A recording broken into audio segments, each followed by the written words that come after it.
Malibularning baholari tushib boryapti, og'alar. Assalomu alaykum. 258 million so'mga Malibu 2 1.5 turbo qo'yib berzakman. Mashinamizning durishi o'ta ideal sosteniyada, sharni mashina. Ko'rsangizlar, 4 ta yumshoq balon tozasidan qo'ygan ekanlar. 20-yil kraskalar radnoy, o'zlaringiz uchun o'zlaringiz tekshirtirib olsangiz bo'ladi. Tonirovka ruxsatnomalar ham bor ekan.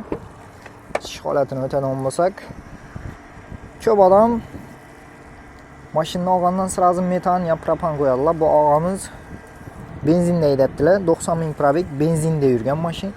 Ichki holatlar ham yaxshi holatda, o'zim haydab ko'rdim, zo'r tortibdi mashina.